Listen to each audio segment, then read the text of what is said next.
하는 제목으로 말씀을 잠깐 나누겠습니다. 가와 만사성이란 말이 있죠. 가정의 화목이 모든 인간관계와 사회생활의 기본이 된다라는 그런 의미입니다. 하나님께서 최초로 만드신 공동체가 뭐죠? 가정이에요. 근데 역으로 인간의 범죄로 말미암아 가장 먼저 깨어진 것도 바로 가정의 화목이었습니다. 존 스타트가 에베소서 강의에서 올바르게 해석한 것처럼 이 인간의 이 죄, 그러니까 반역과 이기심으로 대표되는 이 죄로 말미암아 하나님과의 관계가 깨어졌죠. 근데 그걸로 끝나는 게 아니라 가정의 화목에 금이 가기 시작했어요. 그리고 가정의 화목이 깨지니까 이 사회에도 그 화목이 깨어져 버리는 것입니다. 즉 죄로 말미암아 사랑이라고 하는 것이 뒤틀려서 욕망이 되어버린 거예요. 그래서 이런 사랑은 하면 할수록 고통스러워, 불행한 것. 또 죄로 말미암아 권위는 억압이 된 거예요. 그래서 권위가 요즘에 상실됐잖아요. 권위가 실추되니까, 억압이 되니까 이런 결과를 가져오는 것입니다. 이것이 바로 죄가 가져오는 이간성이에요. 죄는 이처럼 우리의 가정에서 출발하는 모든 인간관계에 금이 가게 합니다. 그러므로 이 문제를 해결하려면 문제의 근원으로 돌아가야 되겠죠. 그리고 그것을 정확히 진단하고 다시 시작해야 돼요. 그 다시 시작한다는 것이 영어로 리셋이에요. 리셋. 기계가 오류가 있을 때, 보통 컴퓨터에 오류가 있을 때 리셋 버튼을 누르잖아요. 이게 다시 시작한다는 거거든요. 다시 시작해야 돼요. 우리가 무엇을 다시 시작해야 하는지, 가정의 화목을 위해서 무엇을 다시 시작해야 되는지 좀 나누기 원합니다. 그것이 21절에 나와 있어요. 오늘 에베소서 5장 21절의 말씀을 다시 한번 읽어보겠습니다. 시작. 그리스도를 경외함으로 피차 복종하라. 아멘. 이 사도 바울의 논지는 무엇입니까? 우리의 모든 인간관계의 회복의 비결이 21절이라는 거예요. 그리스도를 경외함으로 피차 복종하는 것. 피차의 어떤 종이 되라는 말이 아니라 피차를 존중하고 공경하는 것. 에베소서의 주석자 오브라이언은 이 부분을 이렇게 해석을 했어요. 에베소서 6장 1절에서 4절의 권면과 이 21절은 같은 거라는 거예요. 같이 가는 거예요. 연결되어 있습니다. 즉 그리스도를 경외함으로 하나님에 의해서 질서 잡힌 관계가 될 때, 하나님에 의해서 질서 잡힌 관계가 될 때 화목이 이루어지는 것입니다. 그러므로 우리가 이 어린이 주일에, 어버이 주일에 가정의 화목을 원한다면 우리가 리셋해야 될 게 있어요. 그게 뭐냐면 그리스도를 경외하는 것. 이거를 리셋해야 되는 거예요. 여러분, 예수 그리스도를 경외한다는 것은 무엇입니까? 그분을 무서워해서 그분을 피하는 것이 아닙니다. 예수 그리스도를 경외한다는 것은 예수님을 우리 각자의 인생의 주님으로 모시는 거예요. 그게 믿음이 아닙니까? 그게 믿음이죠. 그리고 각자의 인생의 주로 모신다라고 하는 것은 각자의 인생의 윤리적인 기준이 단순히 옳은 것이 아니라, 우리가 예수 믿기 전에는 그것이었어요. 내가 생각하기에 내 양심에 옳은 것이 옳은 것이었어요. 그럼 우리 예수 믿고 난 다음에는 더 나가야 되는 거예요. 주의 뜻이 돼야 되는 거예요. 주의 뜻. 여러분의 윤리적인 결정의 기준이 무엇입니까? 그걸 리셋해야 돼요. 그게 주의 뜻이 돼야 됩니다. 그게 주의 뜻이 되는 것이 바로 주를 경외함입니다. 뿐만 아니라 그리스도를 경외한다라고 하는 것은 예수 그리스도의 은혜의 덕을 입고 살아가는 삶을 의미합니다. 그것도 리셋해야 되는 것이. 좀 더 구체적으로 가정 화목을 위해서 우리가 어떻게 리셋을 해야 되는지 살펴보도록 하겠습니다. 먼저 따라합시다. 먼저 자녀들은 부모를 공경해야 한다. 자, 오늘 본문은 먼저 자녀들에게 권면하고 있어요. 1절에서 3절 말씀 다시 읽어보겠습니다. 시작. 자녀들아, 주 안에서 너희 부모에게 순종하라. 이것이 옳으니라. 네 아버지와 어머니를 공경하라. 이것은 약속이 있는 첫 계명이니 이로써 내가 잘되고 땅에서 장수하리라. 아멘. 사도 바울은 자녀들에게 부모를 주 안에서 순종하라라고 권면하고 있어요. 그리고 그 이유도 밝히고 있습니다. 이것이 옳으니라. 여기서 이 자녀들이란 부모의 양육과 보호를 받고 있는 자녀, 법적으로 그렇게 보호를 받고 있는 자녀, 오늘 예배를 드리는 우리 다음 세대일 수도 있고요. 아니면 결혼이나 다른 이유로 독립한 자녀일 수도 있습니다. 둘 다 포함하는 거예요. 오늘 여러분 중에는 아직 독립을 하지 않은 자녀들이 있죠. 그분들은요, 부모의 인도와 지시를 받아야 합니다. 또 독립한 자녀들은 부모를 이제 독립해서 자신이 의사를 결정하지만 그럼에도 불구하고 부모를 공경해야 하는 것이죠.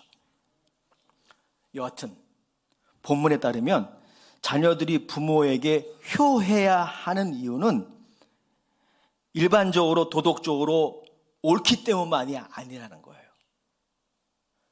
효는 일반적으로 도덕적으로 옳아요. 그게 인륜입니다. 그런데 오늘 성경이 부모 공경을 강조하면서 이유를 제시하는 거 보십시오. 그 이유는 그것 이상이에요. 주의 뜻이기 때문입니다. 주의 뜻이기 때문에. 그래서 이것이 옳으니라라고 말씀하신 것이죠. 하나님이 10계명의 5번째 계명으로 명시하셨잖아요. 출애굽기 20장 12절의 말씀이 그것이죠. 우리 같이 읽어보겠습니다. 출애굽기 20장 12절 시작. 내 부모를 공경하라. 그래야면 내 하나님 여호와가 내게 준 땅에서 내 생명이 길리라. 설교를 준비하면서 최근에 읽었던 이 셰익스피어의 4대 비극 중 하나인 리오 왕의 그 스토리가 생각이 났어요. 리오 왕이라는 그 비극적인 희곡이 있거든요. 이 리오 왕에 나오는 스토리는 이 자녀들의 그 탐욕과 이기심으로 어버이 공경이 무너지는 가정의 모습을 단적으로 잘 보여주는 그런 비극입니다. 잉글랜드의 왕 리어는 노년에 자신의 세 딸 고노릴, 리건, 코넬리아에게 재산을 물려주었어요. 하지만 이상하게도 막내딸 코넬리아는 나중에 이제 프랑스 국왕에 시집을 가게 되는데 아버지의 유산을 받지 않습니다. 아마도 재산 상속 후에 자녀들 사이에 일어날 일을 예감했던 것 같아요. 하지만 그의 두 언니 고노릴과 리건은 흔쾌히 재산을 상속받습니다. 근데 문제는 그 다음이에요. 그 두 언니, 재산을 상속받은 그 두 언니는 자신의 아버지를 치매 환자로 몰아갑니다. 그리고 권좌에서 내쫓아요. 결국 리오 왕의 마지막의 내용을 보면 굉장히 비참해요. 상속을 받은 두 딸은 한 남자를 똑같이 사랑합니다. 근데 불륜이에요. 자기 남편이 있어요. 근데 한 남자 에드몬드라는 남자를 사랑하는데 그 남자를 놓고 서로 암투를 벌이다가 언니가 동생을 독살시킵니다. 그리고 자기도 자살을 해요. 그리고 아버지 리오 왕을 구명하려 했던 효녀 코넬리아는 언니들의 모함에 살해당합니다. 그리고 리오 왕도 그 자신의 딸들이 그렇게 싸우면서 죽는 모습을 다 봅니다. 얼마나 고통스러웠을까요? 그래서 정말 완전히 미쳐버려요. 그리고 자신도 숨을 거두게 됩니다. 이 희곡의 중간에 이 가문에 돌아가는 이 상황을 비꼬는 광대가 한 명 등장해요. 이 광대가 이렇게 노래합니다. 이 노래가 굉장히 의미심장해요. 특별히 오늘 자녀 세대에게 경종이 되는 말씀이라고 저는 생각합니다. 그가 이렇게 노래했습니다. 비꼬는 거죠. 아비가 누더기를 걸치면 자신들은 장님이 되고 아비가 돈주머니를 차고 있으면 자식들은 친절하다네. 네. 아버지가 누더기를 걸치고 있으면 자식들이 못 본 척 한다는 거예요. 근데 아버지가 돈이 많으면 자식들이 친절하다는 거죠. 풍자하는 거죠. 이 자녀의 심리, 부모 공경하지 않는 이 심리를 풍자하는 것 아니겠습니까? 사랑하는 자녀 여러분, 여러분들이 부모를 공경해야 할 이유 다른 데 찾지 마십시오. 주의 뜻입니다. 여러분들이 예수님을 주로 모시지 않았다면 이 말씀 안 드릴게요. 하지만 여러분들이 예수님을 믿는다라고 그렇게 고백하신다면, 예수님을 주님으로 모신다고 그렇게 신앙 고백하신다면 주의 뜻대로 사셔야 되는 거예요. 완벽하진 않아도 주의 뜻대로 살려고 노력은 해야 돼요. 그 중에 하나가 부모 공경이에요. 성경은 주를 믿는다 하면서도 그리스도인이 부모 공경의 모습을 보이지 않는다면 그의 신앙의 건강에 적신호가 켜진 것이라고 경고하고 있어요. 디모데전서 5장 8절이 그 말씀인데 같이 읽어보겠습니다. 시작. 누구든지 자기 친족, 특히 자기 가족을 돌보지 아니하면 믿음을 배반한 자요 불신자보다 더 악한 자니라. 여러분들 주를 믿는다 하면서도 부모 공경하지 않는다면 여러분의 신앙의 건강을 다시 한번 체크해 보셔야 돼요. 다시 리셋해야 됩니다. 그리스도를 경외함을 다시 회복해야 하는 것입니다. 자, 본문은 이제 부모 세대에게도 말씀하고 있습니다. 우리 따라서 한번 읽어보겠습니다. 자녀들을 주의 훈계와 교훈으로 양육하라. 우리 4절 말씀 같이 읽어보겠습니다. 4절 시작. 또 아비들아 너희 자녀를 노엽게 하지 말고 오직 주의 교훈과 훈계로 양육하라. 자녀 양육도 마찬가지입니다. 사실 오늘날 자녀 양육에 관심이 없는 부모가 어디 있겠어요? 극히 드뭅니다. 그런데 바울은 이렇게 권면합니다. 자녀들을 노엽게 하지 말고 주의 교훈과 훈계로 양육하라고 그렇게 권면하고 있어요. 여기서 이 아비들이라고 하는 이 대상은 누구입니까? 남자를 의미하는 것이 아니에요. 자녀 양육에 책임을 지고 있는 부모 모두를 의미하는데 그들에게 필요한 것이 무엇입니까? 주의 교훈과 훈계로 자녀를 양육하라 라고 하는 것이죠. 그런데 부모가 언제 자녀들을 화나게 할까요? 여러 가지 사례들이 있을 수 있을 거예요. 다 다룰 수는 없어요. 이런 사례가 있을 수 있습니다. 부모가 자신의 감정을 다스리지 않고 무언가를 가르칠 때 오히려 그것이 자녀들을 화나게 하는 역효과를 가져오죠. 옳은 이야기는 해야 돼요. 하지만 자신의 감정을 조금 누그러뜨린 다음에 해야 합니다. 그렇지 않을 때가 참 많아요. 또 두 번째 경우가 있어요. 자신의 숨겨진 욕망을, 부모가 자신의 숨겨진 욕망을 만족시키고 자신의 부족한 인생에 대한 보상으로 자녀들에게 무언가를 억압적으로 요구할 때 자녀들은 화가 나는 겁니다. 부모들에게 자녀는 그들의 분신과도 같은 존재 아니에요? 그래서 이해는 됩니다. 하지만 이런 방법은 지혜로운 양육이 아닙니다. 교육학적으로도 이건 지혜롭지 않은 양육이에요. 그런데 여러분, 이러한 모든 왜곡된 자녀 양육의 뿌리가 있어요. 뿌리. 그게 뭐냐면 우리 자신의 아버지 됨의 기원이 하나님이 아버지 되심에 있다는 사실을 잊어버릴 때예요. 바로 그때 부모가 가정에서 하나님 노릇을 하게 되는 거예요. 여기서 문제가 발생하는 거예요. 부모는 하나님의 대리이긴 하는데, 대리인, 우리를 양육하기 위한 대리이긴 하지만 하나님 자신은 아니에요. 하나님 노릇을 하게 될 때 여기서 문제가 발생하는 것입니다. 제가 좀 전에 소개했던 존 스타트의 에베소서 강의에서 소개한 이 영화 자이언트에 나오는 대사를 제가 좀 재인용해 볼게요. 이 자이언트는 소설인데 영화화 되기도 했죠. 아주 유명한 영화로 흥행로 성공했던 영화예요. 영화의 주인공은 조단 베네딕트라는 농부입니다. 그는 텍사스주에, 미국의 텍사스주에 250만 에이커의 농지를 가지고 있는 농부였어요. 그에게는 6살짜리 아들 조디가 있었습니다. 근데 그가 말을 잘 못하는 거예요. 6살짜리 아이가 말을 잘 탈 수 있겠어요? 근데 아버지는 그 말을 잘 못하고 말을 타기 싫어하는 그 아들의 모습에 화가 났습니다. 그래서 베네딕트가 아들에게 그 유명한 라떼를 얘기했어요. 라떼. 나는 걷지도 못할 때부터 말을 탔다. 너는 왜 못하니? 이렇게 아들에게 말을 타라고 그렇게 막 한 거죠. 그때 아내 레슬리가 아주 지혜로운 여인이었습니다. 이렇게 말했어요. 그래요.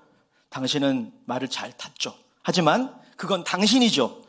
이 아이는 달라요. 말을 좋아하지 않을 수도 있잖아요. 그때 아버지가 반문했습니다. 이 아이도 베네딕토 가문의 아이야. 기필코 말을 타게 하고야 말겠어. 말에 꽁꽁 묶고서라도 말이야.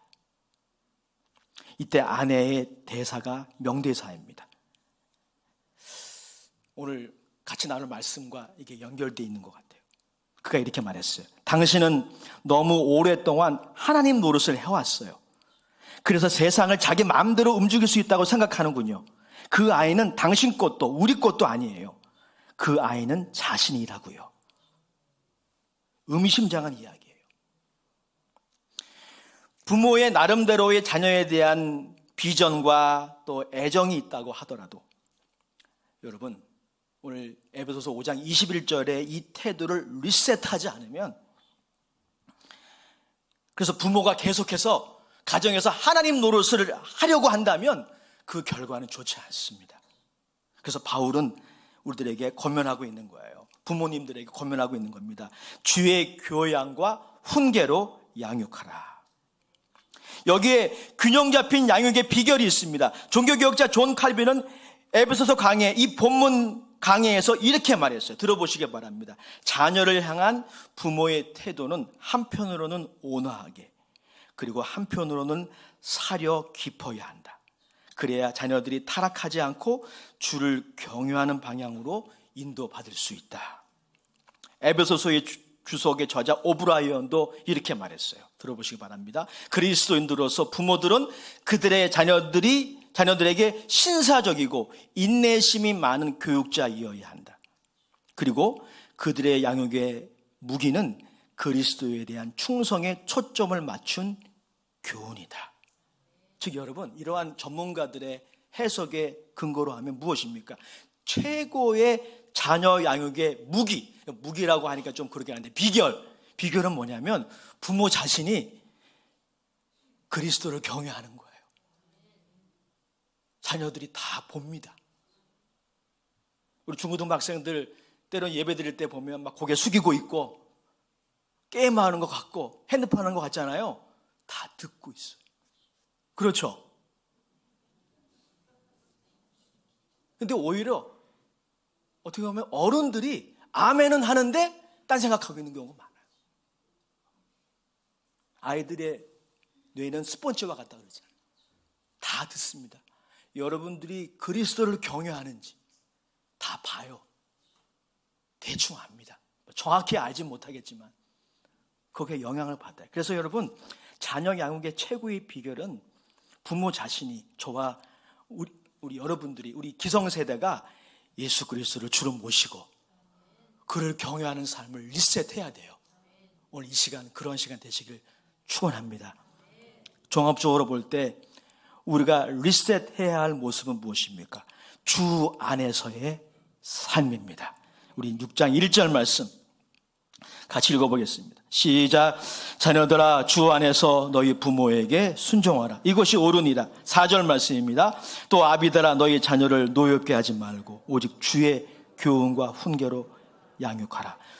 주 안에서 주의 교훈과 훈계로.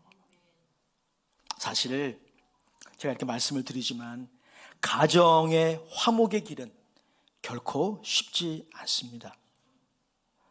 오랜 갈등과 반목으로 파인 골은 금방 치유되기 힘들어요. 그래서 여러분, 우리에게 무엇이 필요합니까? 주님의 은혜가 필요합니다. 주님이 필요해요. 주 안에서가 필요합니다. 주 안에서 공경하라. 주의 교양과 훈계로 양육하라. 이 말씀의 의미는 예수님을 주로 모셔드리고 그분을 따르는 그 삶 안에서 그렇게 하라는 것이죠.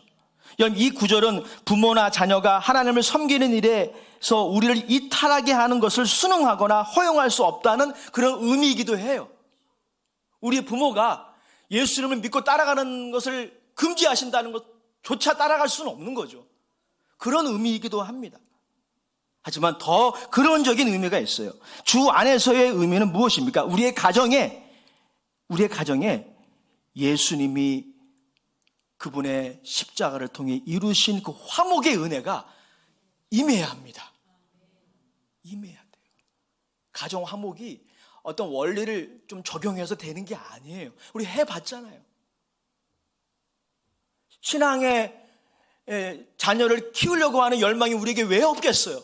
그러나 그게 쉽지 않다는 거 여러분 통감하시지 않습니까? 그래서 우리들에게 주님의 은혜가 필요해요.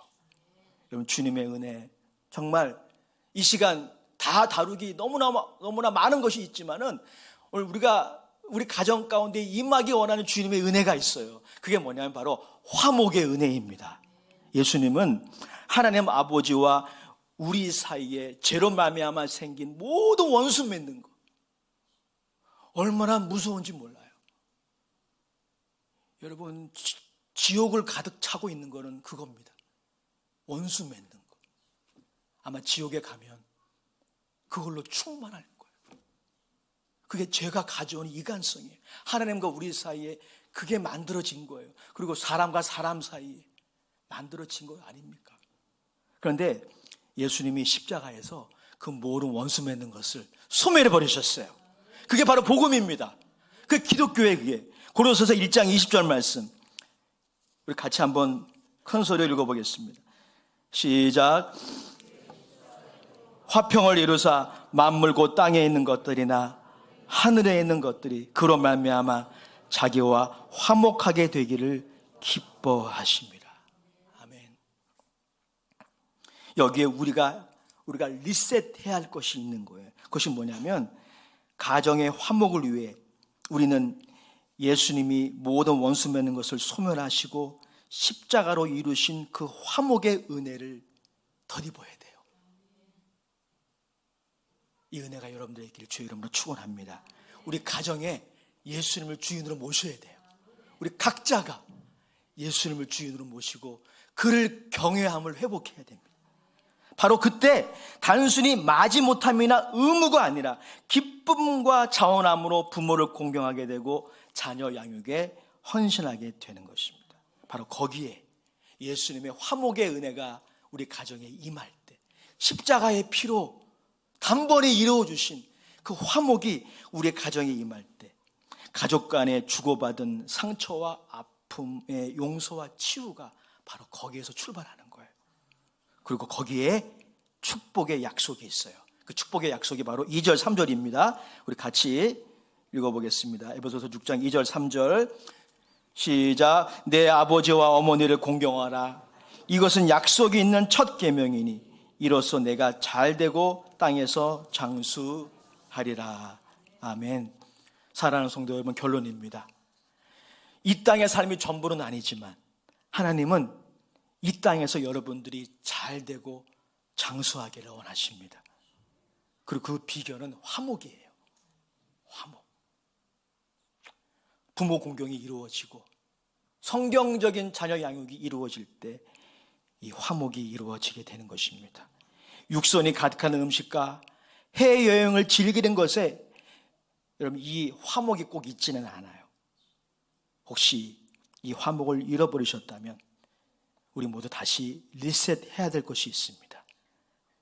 예수님을 나의 인생의 주로 모시고 내가 하나님 노릇을 하려는 것을 회개해야 돼요. 그리스도를 경외함을 회복해야 합니다. 그리고 그분의 은혜를 힘입어 부모 공경과 성경적 자녀 양육에 힘쓰는 여러분 모두가 되시기를 주의 이름으로 축원합니다. 아멘. 기도하겠습니다. 하나님, 어린이 주일과 어버이 주일에 주님을 예배하는 주의 백성들을 축복하옵소서. 저들이 화목한 가정을 이루어 이 땅에 사는 동안 하나님이 우리에게 허락하신 그 기한 동안 잘 되고 장수할 수 있도록, 무엇보다 하나님의 영광을 드러낼 수 있도록 축복해 주시옵소서. 예수님의 이름으로 감사하며 기도드립니다. 아멘. 이 시간 리셋하는 시간입니다. 무엇을 리셋해야 합니까? 그리스도를 경외함을 회복해야 돼요. 우리가 예수를 믿는다면 이제 우리의 윤리적인 기준이 주의 뜻이 되어야 해요. 나의 소견과 나의 소신이 아니라 주의 뜻이 되어야 합니다. 그렇지 않았다면 오늘 다시 리셋해야 돼요.